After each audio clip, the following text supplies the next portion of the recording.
ஐயா நெடுமாறன் அவர்களும் 4 திசைகளிலே இந்த விழிப்புணர்வு பயணத்தை துவக்கி தமிழகத்தினுடைய இதயமாக இருக்கிற மையமாக இருக்கிற திருச்சி மாநகரில் லட்சக்கணக்கான மக்கள் குழுமியிருந்து இந்த இன உணர்வு வேட்கையை நாம் பிரதிபலித்து அதனுடைய பிரதிபலிப்பு மத்திய மாநில அரசுகளுடைய செழிப்பாறைகளை கிழித்து நம்முடைய கோரிக்கைகளை அவர்களை ஏற்கும்படியான இந்த நிகழ்வுக்காகத்தான் இப்படி இரவு பகலாக பட்டி தொட்டியெல்லாம் பயணம் செய்து மக்களிடத்திலே இன உணர்வை மீட்டு மக்களிடத்திலே அந்த ஈழ மண்ணிலே தமிழர்களில் நடத்தப்படுகின்ற கொடுமையெல்லாம் எடுத்துச் சொல்லி வருகின்ற இந்த கூட்டம் நடைபெற்று வருகிறது.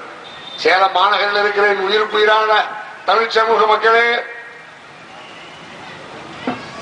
அறவழியில் போராடுவதற்கு ஆயிரக்கணக்கிலே திரண்டிருந்து நாம் போராட வேண்டும். அல்லது தேர்தல் வந்த பொழுதாவது நம்முடைய வாக்கை விலக்கி வைக்காமல் நம்முடைய தமிழ் இன மொழி காக்கின்ற லட்சிய இயக்கங்களினுடைய வேட்பாளர்களை நாம் நாடாளுமன்றத்திற்கு அனுப்பியிருந்தால், சட்டமன்றத்துக்கு அனுப்பியிருந்தால், இப்பொழுது நாம் இந்த பொதுக்கூட்டம் கூட போட்டு பேச வேண்டிய அவசியமில்லை. நம்முடைய தமிழரசு சகோதரர்களை போன்று 234 பேர் தமிழக சட்டசபையில் இருந்திருந்தால் ஈழத்திலே ராஜபக்சே இப்படிப்பட்ட படுகொலையை செய்ய முடியுமா?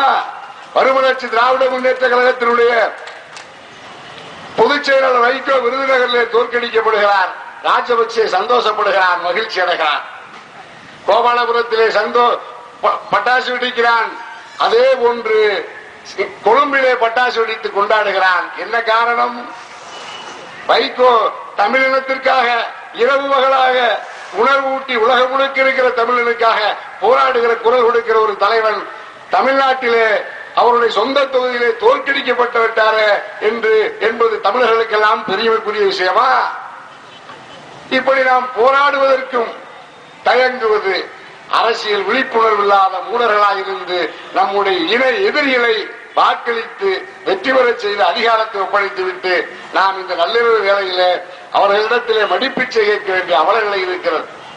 இந்த நிலையெல்லாம் மாற வேண்டும் என்பதற்காகத்தான் இப்படிப்பட்ட கூட்டங்கள் நடத்தி நம்முடைய தமிழ் சமூகம் ஓரணியாய் அணிதிரண்டு பாதிக்கப்பட்ட நம்முடைய தமிழ் சமூகத்தை மக்கள் இனத்தை மீட்பதற்காக களம் அமைத்திருக்கிறது. இந்த களத்தில் நாம் அனைவரும் சாதி மதங்களுக்கு அப்பாற்பட்டு மனிதநேயத்தோடு நம்முடைய மக்கள் சமூகத்தை பாதுகாப்பதற்காக என் உயிருக்குயிரான இனமான உறவுகளை இணைந்து போராடுவோம். எப்படிப்பட்ட போராட்டமாக இருந்தாலும் அது அறவழி ஜனநாயக போராட்டத்தில் எப்படிப்பட்ட வகை வகையான போராட்டங்கள் இருக்கிறதோ அதை தலைவர்கள் அறிவித்தால் அடுத்த நொடியிலிருந்து நாம் அலையலையாய் பணியாற்றி சுற்றி சுழன்று பணியாற்றி அந்த போராட்ட களத்தை கூர்மைப்படுத்தி இந்த சோனியாவினுடைய கருணாநிதியினுடைய ராஜபக்சேவுடைய அரசுகளுக்கு இந்த கோரிக்கையை ஏற்கின்ற அளவிற்கு ஒரு வலுவான அழுத்தத்தை தருவதற்காகத்தான் நடைபெறுகிற இந்த கூட்டத்திற்கு நாம் அனைவரும் இணைந்து பணியாற்றி வருகிறோம். இந்த போராட்டம் வெற்றி பெற, நம்முடைய கோரிக்கையில் வெற்றி பெற நாம் அணிதிரண்டு பாடுபடுவோம், போராடுவோம். அதற்காக தமிழ்நாடு கொங்கிளைஞர் பேரவை எந்த நேரமும் கண்ணை இமைகாப்பது போல் தமிழ் சமூகத்தை பாதுகாப்பதற்கு தயாராக இருக்கிறது. வாய்ப்புக்கு நன்றி பாராட்டி விடைபெறுகிறேன். நன்றி, வணக்கம்.